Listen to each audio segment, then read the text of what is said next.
महाराष्ट्रातून औरंगजेबाची कबर हटवण्यासाठी बजरंग दल आणि विश्व हिंदू परिषद आक्रमक. 17 मार्च रोजी आंदोलन करून मुख्यमंत्र्यांना देणार निवेदन.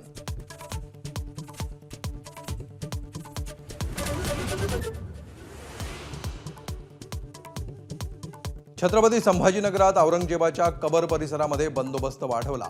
एसआरपीएफची एक तुकडी तैनात. कबरीकडे जाणाऱ्यांची चौकशी सुरू.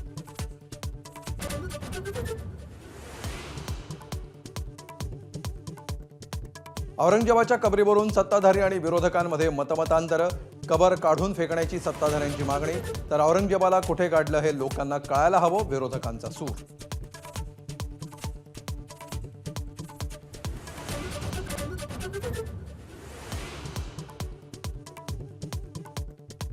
एकनाथ शिंदे काँग्रेसमध्ये जाणार होते. संजय राऊत यांचा मोठा दावा.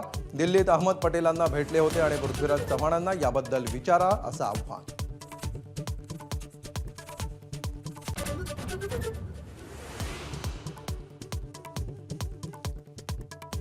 दोन्ही उपमुख्यमंत्र्यांनी दिलेल्या ऑफरवरून नाना पटोलेंचा यू-टर्न. गमतीनं विधान केल्याचं पटोलेंचं स्पष्टीकरण, तर ऑफर ऐकून वाचाच गेली, संजय राऊतांची प्रतिक्रिया.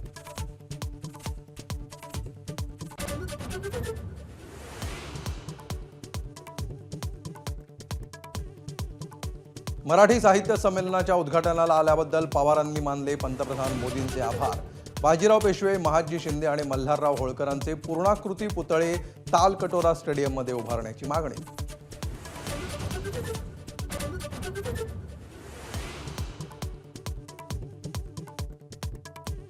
काही लोकांनी सत्तेचा गैरवापर करण्याची भूमिका घेतली, त्याचे बीडमध्ये दुष्परिणाम. शरद पवारांची बीडच्या परिस्थितीवरून टीका.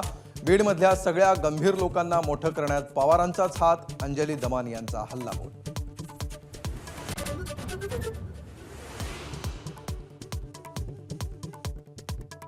मंत्रिपदानंतर आता धनंजय मुंडेंची 6 महिन्यात आमदारकीही जाणार. करुणा शर्मा यांचा दावा. निवडणुकीच्या प्रतिज्ञापत्रात करुणांच्या नावाचा उल्लेख केला नसल्यामुळे कोर्टात लढाई.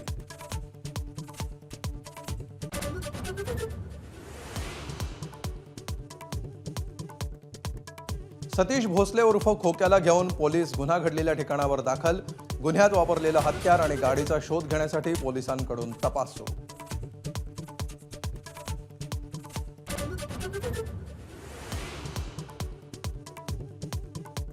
खोक्याचं घर पाडायला सरकारनं घाई केली.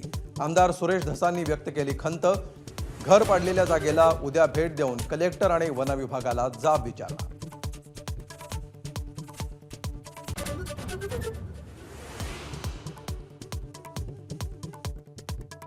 कोर्टानं नोंदवलेलं निरीक्षण योग्यच. कोणाला कोणत्या कोर्टात जायचं आहे जाऊ द्या, माणिकराव कोकाटेंचं आव्हान.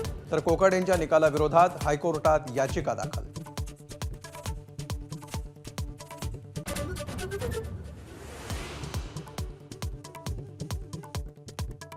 झटका मटण्यासाठी नितेश राणेंच्या मल्हार सर्टिफिकेटच्या प्रस्तावाला नाशिकच्या खाटीक समाजाचा विरोध. हलाल पद्धतीनंच मटण विक्री करण्याचा ठाम निर्णय.